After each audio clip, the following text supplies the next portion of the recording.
right, well, good afternoon, everyone. Just have a few items at the top, and then I'll get right to your questions.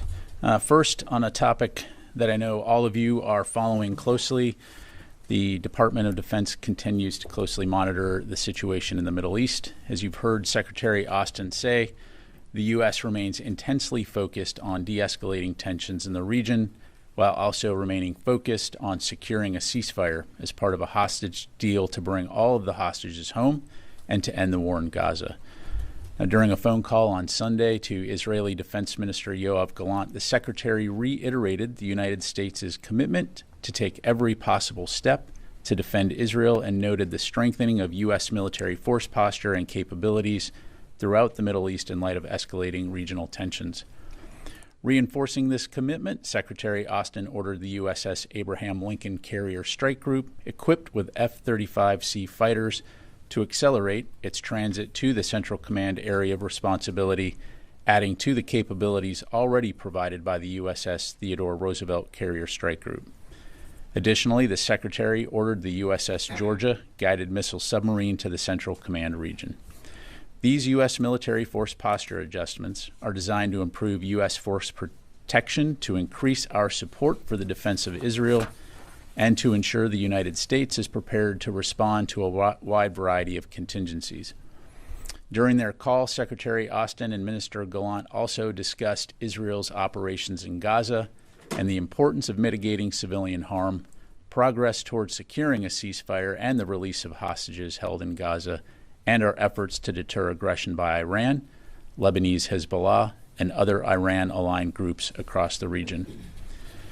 Switching gears, Secretary Austin hosted Brunei's Minister of Defense, Penin Halbi, here at the Pentagon earlier today. They discussed the defense partnership between our two nations and celebrated the finalization of key agreements to enhance logistics and security assistance. Both leaders emphasized their commitment to strengthening U.S.-Brunei ties and to supporting their shared vision of a free and open Indo-Pacific. A readout of the meeting will be posted to defense.gov later today.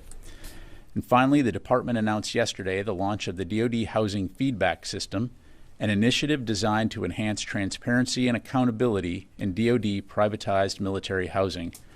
The system opens an additional high-visibility communication channel for active duty service members and their authorized dependents living in privatized military housing to submit public feedback related to the condition of their current housing unit and to receive a response from their privatized landlord. The system is intended to augment, not replace, existing processes for submitting maintenance work order requests. Privatized military housing residents should continue to submit work order requests through their community's property manager or other regular channels to receive corrective action for maintenance issues. The Department of Defense has a moral obligation to ensure that the spaces where our service members and their families live are healthy, functional, and resilient. This new feedback system is a critical step to ensuring transparent and timely responses to occupants' concerns and aligns with Secretary Austin's priority to take care of our people. And with that, I'd be happy to take your questions. We'll start with Associated Press. Lita. Thank you, Pat. Can you give us a quick update on the injuries in Syria? There weren't a lot of details initially. I was sort of hoping you had a bit more detail on numbers and extent of the injuries, and then I have a couple little on your Middle East update. Sure. As you know, as we highlighted earlier, there were ongoing medical evaluations after that attack. Following the attack, out of an abundance of caution, 8 service members were transported to a separate location for further assessment and evaluation. All 8 received treatment for TBI and smoke inhalation. 3 of those service members have returned to duty while the others remain under observation. But according to CENTCOM, none of the injuries are life-threatening. Okay, good. And then just on your Middle East update, can you tell us if the F-A-18s have returned to the carrier now that the F-22s are in place? And does the Secretary intend to keep 2 carriers? I know this has been asked. I didn't know if maybe you had a more firm answer on that. Keep 2 carriers in the region for any extended period of time. Yeah, I don't have any specific updates that I'm able to share right now, Lita, in terms of the locations of the F-18s. As you know, they are in theater, obviously, as part of the Theodore Roosevelt Strike Group. Certainly we'll keep you updated on that. In terms of the Abe coming into the AOR, I'm just not going to be able to get into timelines in terms of potential overlap. Again, as we've highlighted, the Secretary has ordered that carrier to accelerate to get to the CENTCOM AOR, and it will add to the capabilities that we have in the region. Right. I think there's just a little bit of confusion on the word accelerate also. I mean, it goes at a certain speed. Is he cutting out a port call, or is he asking it to somehow go faster? It's going to move, with all haste to get to the AOR, again, to provide this additional capability and capacity. Okay. Lucas, welcome to the briefing room. Thank you, General Ryder. Appreciate that. Under what circumstances would U.S. forces launch an attack on Iran? So, look, our focus is on de-escalating the situation. We have put these additional capabilities into the region to enable us, as I highlighted, to protect our forces, but also to support the defense of Israel should it be attacked. I'm not going to speculate or get into hypotheticals on when and if Iran launches an attack or one of their proxies launches an attack. Their public comments have been very clear, so we need to take those seriously. But our focus is on de-escalating tensions, working on enabling that ceasefire and getting these hostages returned home. But isn't it important at this critical time in history that you send a very clear signal to Iran that if they launch a major attack on Israel and or its proxies, the U.S. military will attack Iran? Don't you need to send a clear signal about what Iran, if they do it, if they cross it, you will attack them? I think we are sending an extremely clear signal, which is that we are going to support the defense of Israel as evidenced by the capabilities that, one, we already retain in the region, and two, the additional capabilities that we're flowing into the CENTCOM and EUCOM AOR. Real quick on Lincoln. The Secretary has ordered Lincoln to the Middle East twice now in over 10 days. The first time was 2 days after the Hamas leader was killed outside in Tehran. The second time was on Sunday, as you mentioned. Where was the sense of urgency for Lincoln to get to the Middle East? Lincoln was just doing an exercise with the Italian Navy on Friday. If it was so urgent for Lincoln to get to the Middle East, why did you need the second set of orders? Well, Lucas, as a former naval officer yourself, you understand the complexities and intricacies associated with managements of large fleets around the world. And the bottom line is, again, as evidenced by the capabilities that we are surging into the region, we will have a variety of capacity and capability to respond to various contingencies. Again, the focus is on de-escalating the situation, protecting our forces, and supporting the defense of Israel. And we'll continue. And this is not a Lucas Tomlinson press conference, so I'm going to go over to Idris. If you do this, launch this major attack, the U.S. military will strike back. Why can't you just clearly say that? I think we've been very clear that we're going to support the defense of Israel, and I'm not going to speculate about potential future attacks by Iran. Idris. Just a request first. I think Task and Purpose had an interview with General Vowell, OIR commander. If it would be possible to get him in the briefing room, or maybe General Kurla, to sort of talk about the force posture adjustment, I think that'd be We've got to get the T-walls set up, though, first before we can do that. Yeah. Just on the Lincoln, though, was there a written order given to the crew of the Lincoln regarding the latest ordering or accelerating? Look, I'm not going to get into the specifics of how the Department of Defense transmit orders to its units. The bottom line is the Secretary has ordered the USS Abraham Lincoln Carrier Strike Group to accelerate its deployment to the CENTCOM AOR, and I'm just going to leave it at that. I think what we're confused about is, what does that mean? Because if you give an order saying going somewhere, presumably they're going as fast as they can. And what it sounds like is maybe this was more public messaging than an actual legitimate military order. It's a legitimate military order, and it's accelerating on its mission to get to the CENTCOM AOR. And again, I'm not going to get into the in-between of when the initial order was given and what they may or may not have been doing in between then, other than to say, again, I think you need to take a step back and look at what we're attempting to do here, which is to de-escalate tensions in the region, ensure that our commanders that are in the region have the capabilities and capacity to respond to a variety of threats. Actually say it is now going to arrive in CENTCOM earlier than it was previously. Yeah, I'm not going to get into the specifics of the deployment timelines. It's like the confusion it's causing, right? It's not confusing to me. It's accelerating. So, yes, sir. Thank you, General. Would it be a fair assessment to say that Israel cannot defend itself on its own, and that's why they need the U.S. military support in the region against Iran and its proxies? Well, the U.S. and Israel have shared a long-standing security relationship, and we've been very clear, even before October 7, on the U.S. support for Israel, supporting its qualitative military edge. But also post-October 7 have been very, very clear in terms of our ironclad support for the defense of Israel. And so, as you saw on April 13, when Iran conducted its unprecedented attack, the United States, true to its word, supported the defense of Israel. Just one more. So is this a just-in-case situation, or is this military support indispensable? Because you've got the F-35s, F-22s, F-18s, 16s, 15s, the warships, the air defense systems, the troops, everything, like, the whole 9 yards. Is this just in case or indispensable? Well, again, I'd go back to what I said at the top. And I think it's important not to look at the individual parts, but look at what it is that we're trying to do here, which is deter a wider regional conflict, prevent a regional war in a very tense Middle East, with Iran threatening to retaliate and to use potentially overwhelming force. And we, again, have been very clear in our commitment to aid in the defense of Israel. No one wants to see escalation. No one wants to see a wider regional conflict. So, hopefully we don't find ourselves in a situation of having to employ those capabilities. But if we need to in the defense of Israel, we will. And so just leave it there. Charlie.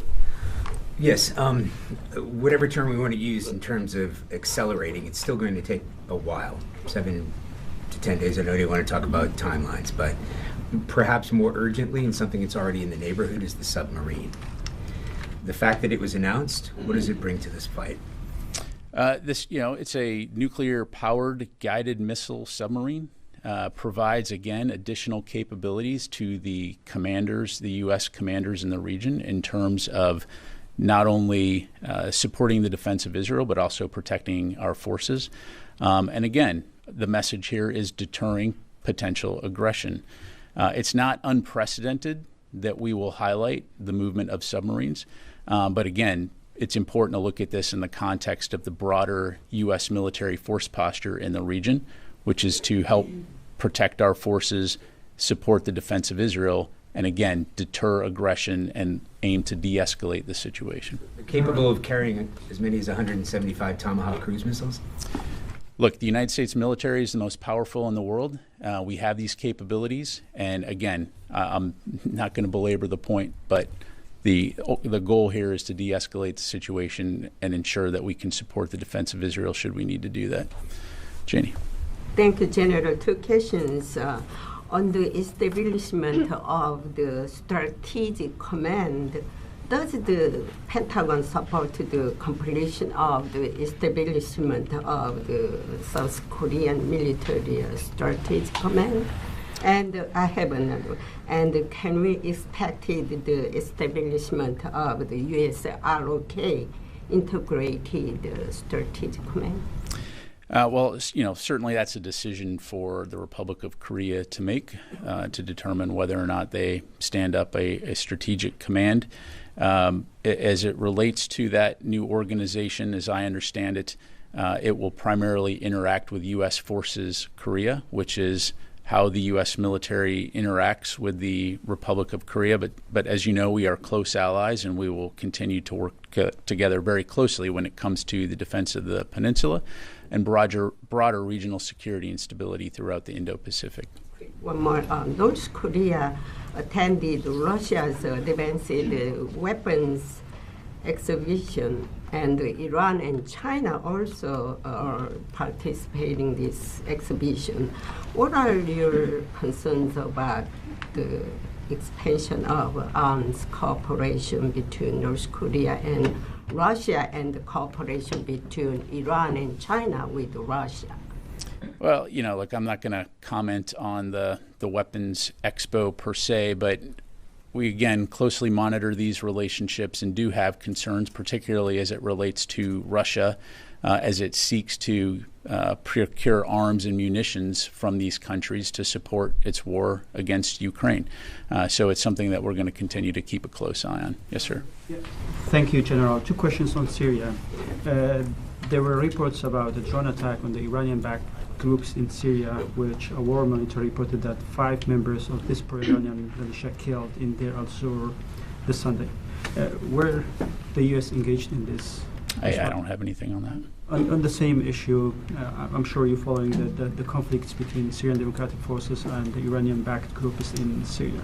So what's the Pentagon position on this? What's your comment on that? And does the U.S. gives any support to the Syrian Democratic Forces in their fight against the Iranian-backed groups in Syria? Look, the U.S. Forces that are in Syria, and our focus in Syria is on the enduring defeat of ISIS, and that will continue to remain our focus. As you know, the SDF have been good partners in that fight, essential partners in that fight, and that continues to be the basis for our relationship and our cooperation with the SDF. Their fight with the Iranian-backed groups in Syria, they derailed their focus on the ISIS mission. So do you concern when the Syrian regime forces and also the Iranian-backed forces are fighting with your partners, this will affect your mission in Syria?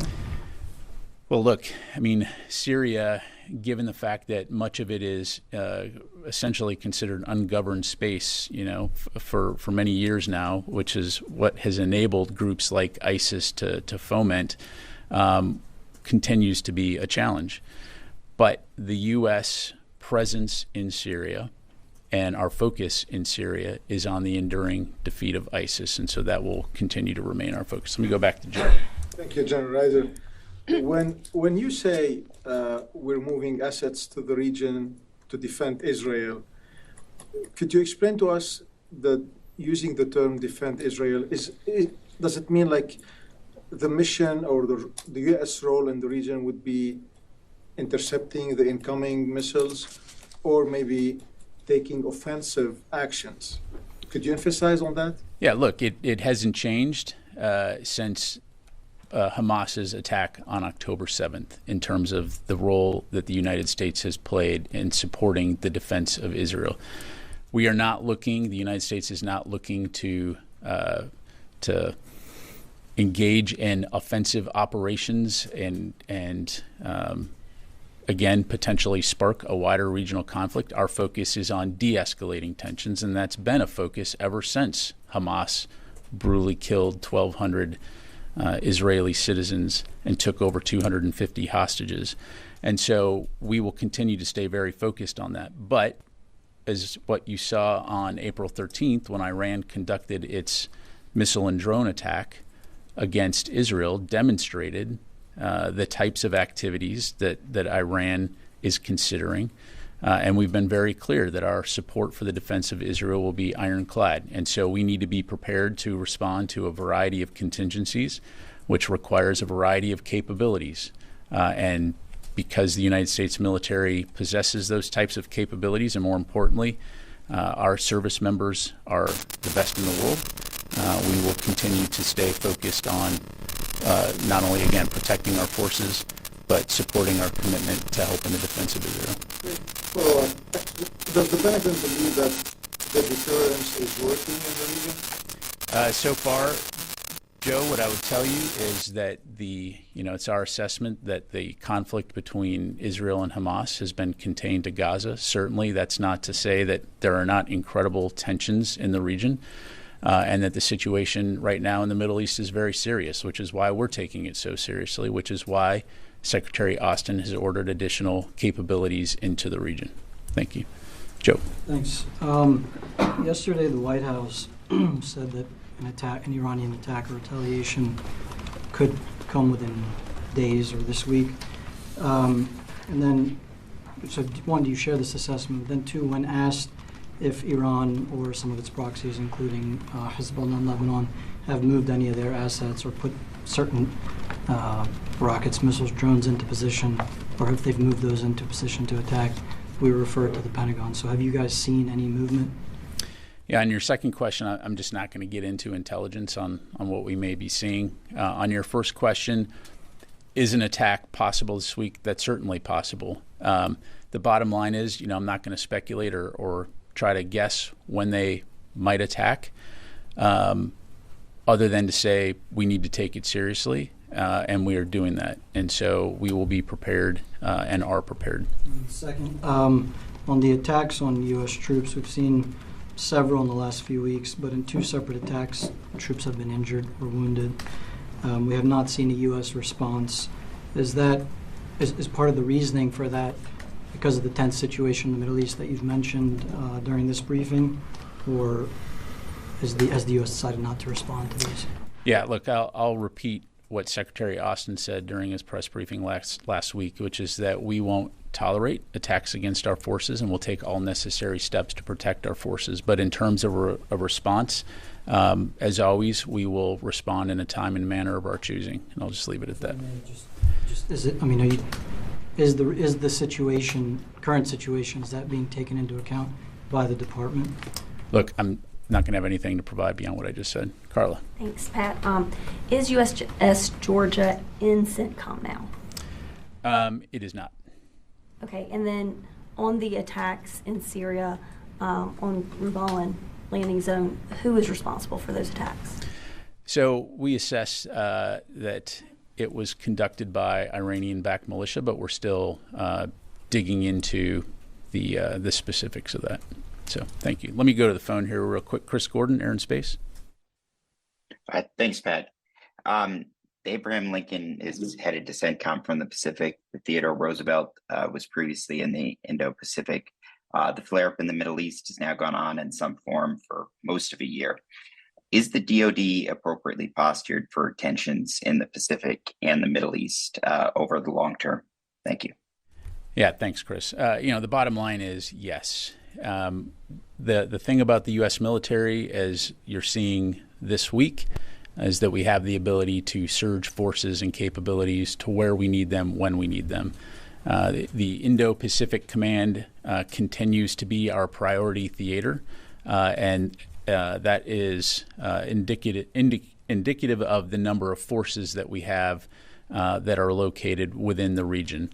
And so, again, we're going to move forces where we need them when we need them.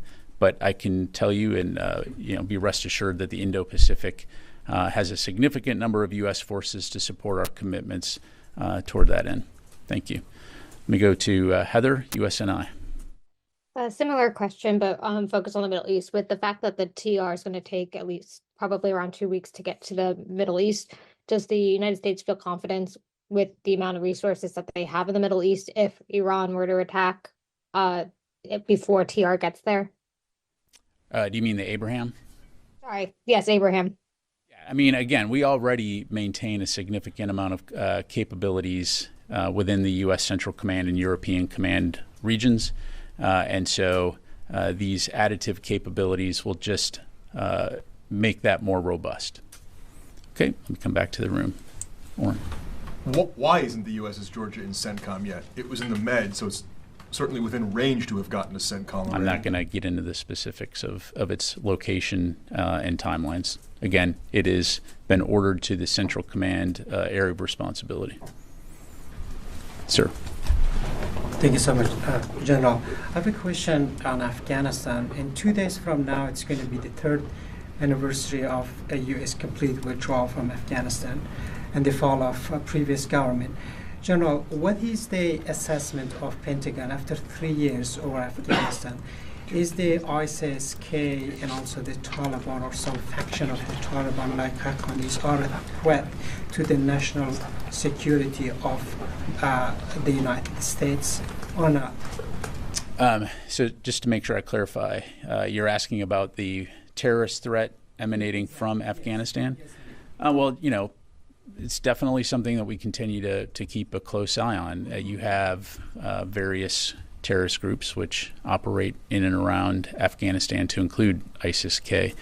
And so we maintain a variety of capabilities, to include over-the-horizon capabilities should we need to do that.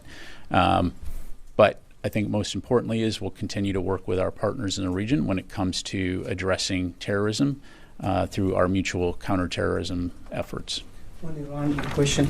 So the Israeli officials said that they will attack inside Iran if Iran does any retaliate any form and way. So does the United States support that the Israeli will attack inside Iran if Iran does anything? Well, look, again, I don't want to get into hypotheticals at this stage. Right now, our focus is on de-escalating tensions in the region. So, any progress on de-escalating? There hasn't been a conflict yet, so we'll stay after it. All right, sir. Thanks, sir. The counterterrorism chief of United Nations said that Europe is facing a big threat from ISIS-K. He also mentioned that the same group was involved in terrorizing the Taylor Swift concerts in Vienna last week. All these terrorists are based in Afghanistan. Is it a concern because they're also involved in the attacks on Pakistani security forces? What kind of measures are being taken to prevent the expansion of this terror group? Yeah, well, I mean, as evidenced by the global coalition to defeat ISIS, it does remain a threat. And you've seen the United States work very closely with many nations around the world to address ISIS, whether it's in Europe, Asia, and also, as you know, you've seen in Iraq and Syria. And there's also manifestations of ISIS in the African continent. So we'll continue to work with our partners and allies around the world to address the ISIS threat wherever we see it. The Pakistani security forces arrested a senior Al-Qaeda leader recently moved from Afghanistan to Pakistan. Pakistani investigators claimed that this terrorist was a close associate of its founder, Osama bin Laden. Is it a concern that Al-Qaeda is also gaining strength in Afghanistan? Al-Qaeda, as you know, has been greatly diminished over the years, but is not gone. And so, again, similarly to ISIS-K and other groups that present a potential security threat to the United States and our allies and partners, will continue to stay very focused on addressing that threat. Let me take just another one from the phone here. Jared from Al Monitor. Hi, Pat. It seems Iran and Hezbollah, if they are going to, to stage a retaliation, they obviously haven't done so yet. Wondering if you can attribute that to anything. I mean, does the department have any reason to believe that this is a part of their retaliation, or that the plus-ups of assets, U.S. assets in the region, may be causing some second thoughts there? Thanks. Yeah, thanks, Jared. I mean, that's really a question for Iran to answer. I can tell you again what our focus is and on what we're doing, and it's working very hard with our partners in the interagency and our regional partners to de-escalate the situation and deter potential aggression. Okay, take a couple more. Let me get to Louis. Thank you. Blast from the past here, J-Lot's question. There was some aid that was awaiting transport into the Gaza area before the J-Lot's mission ended. Maybe I'm premature in saying it's ended. Has that aid been delivered, and what is the status of the coordination cell if that is the case?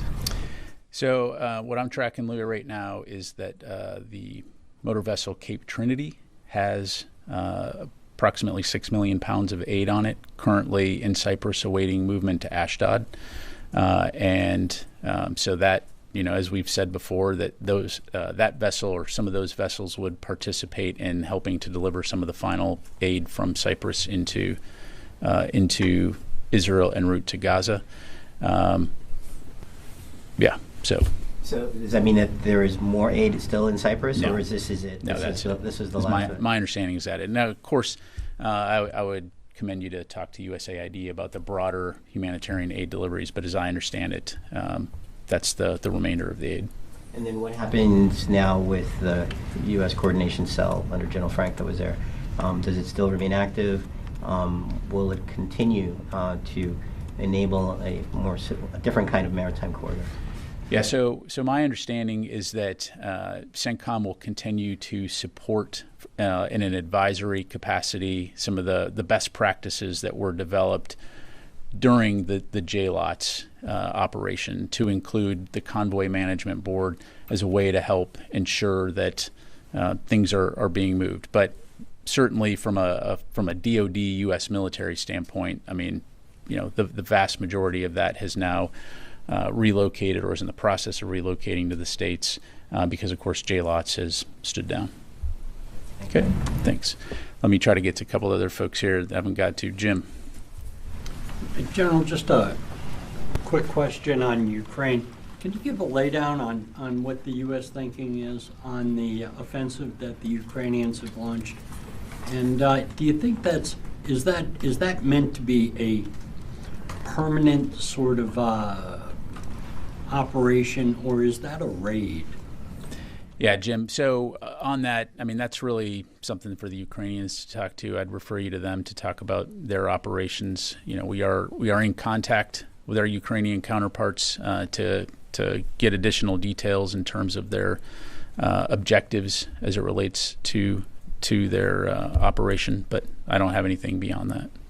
Thanks, sir. Thank you, General Pat.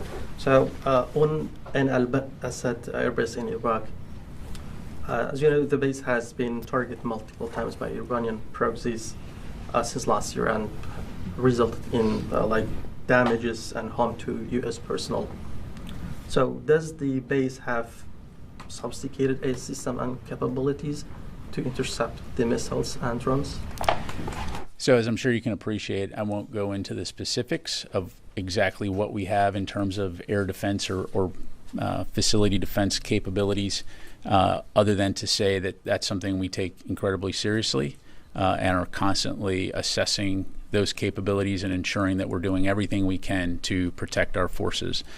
That's not to say, though, and history has shown this, that our forces often operate in harm's way and do in dangerous places, and that's why they are trained. That's why we ask them to serve in uniform, and as evidenced by their performance, they do brilliant and important work every single day in defense of our nation. So we're going to do everything we can to ensure that they have the best when it comes to force protection. One more, if you don't mind.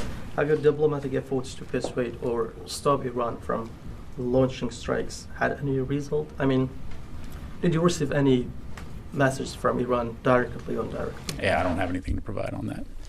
The question he had, you said the Secretary takes every possible step. He will take every possible, Secretary Austin will take every possible step to defend Israel. Does that include taking offensive strikes against Iran? Look, again, we are focused on supporting the defense of Israel, de-escalating the situation, and preventing a broader conflict. I'm not going to get into hypotheticals. I'm not going to get into hypotheticals. Rule it out. Rule what out? Taking strikes against Iran. You're saying the U.S. taking preemptive strikes? If Israel is attacked in a major... So you're getting into hypotheticals. You started it with if, and I'm going to not get into hypotheticals. So, there you go. Thanks. It's important to be clear to Brad, I think we're being pretty clear, Lucas. We're sending significant... I'm being very clear to Lucas and Iran that we are sending significant capabilities in the region to protect our forces and support the defense of Israel and respond to a wide variety of contingencies. If you look at the strategic goal here, it's to de-escalate the situation and prevent a wider regional war. And that requires diplomacy, it requires military force presence, and it requires being smart about how we go about doing this. We're not seeking conflict. We don't want conflict. But we're going to do what we need to do to support the defense of Israel and support the protection of our forces. But again, the underlying message here is we're working to de-escalate tensions. No one wants a wider war. Brad. So on Ukraine, can you say if Russia has redeployed troops from the front lines of eastern Ukraine to defend its borders in Kursk? And if so, is it a significant number of troops? Yeah, I don't have anything to provide on that from the podium here, Brad. Again, I'd refer you to the Russian MOD. It's something that we're keeping an eye on, our focus at the end of the day when it comes to Ukraine is supporting Ukraine and its ability to defend its sovereign territory and to take back sovereign territory within Ukraine. Thanks. Time for just a couple more to go. Charlie, and then I'll come to you. Yes, sir. Thank you, General. Changing the topic entirely, we're following the story about this Defense Department contractor who's arrested with a ton of classified documents stolen from this building. Could you shed some light on that? Seen the press reports on that, but I need to refer you to the Department of Justice for any questions on that. You can't tell me how serious this breach is. Yeah, I really just don't have anything to provide from here. I'd have to refer you to DOJ. Okay. Last question. Yes, sir. General, you mentioned several times your message that you are looking to de-escalate the tensions in the region. So my question, what we are seeing right now with the militaries increasing in several parties, do you believe the diplomatic solution is still possible? Do you think that the parties were listening? And what's your message to them? Look, there is always time for diplomacy to work, and that will continue to be the main effort, certainly for the United States government, in terms of working to de-escalate the situation, implement a ceasefire, and get the hostages home. So as long as there's hope, and there is, we'll continue to stay focused toward that end. And then, I'm sorry, your second question? My second question is going to be another topic, please, if you would mind. There is some reports claiming that the weapon that being used to attack Al-Tabi'in school in Gaza recently was a U.S. bomb, a U.S.-made bomb. Do you confirm that, General? And do you believe that Israel is still using the U.S. weapons according to U.S. and international law? Yeah, when it comes to Israeli employment of munitions, I'd have to refer you to them. I don't have any information to provide. In terms of civilian casualties, as I highlighted at the top, this is something that we continue to take very seriously. It's something that Secretary Austin has discussed with his Israeli counterpart every single time they talk, highlighting the importance and the moral imperative and the strategic imperative of ensuring that civilian safety and harm mitigation is taken into account in conducting operations. The bottom line is way too many civilians have died during this conflict, both Palestinian and Israelis. And so it's incredibly important that Israel continue to conduct its operations in a way, plan its operations in a way that is taking civilian safety into account. That's not to say, though, that Hamas doesn't bear responsibility as well in the fact that they conduct their operations and embed their forces amongst the civilian population in places like schools, mosques, hospitals, making it incredibly difficult for Israel to conduct its operations in these areas. So I'll leave it there. Thank you very much. Just a quick clarification on the Louis question. That 6 million pounds that's on the, I think, Cape Trinity, is that part of that 20 million tons that you all keep talking about, or is that in addition to it? I believe the aid that was delivered previously. Correct. This would be in addition to. Okay, so this is in addition to that. Okay. Correct. Correct. All right. Thank you very much, everybody.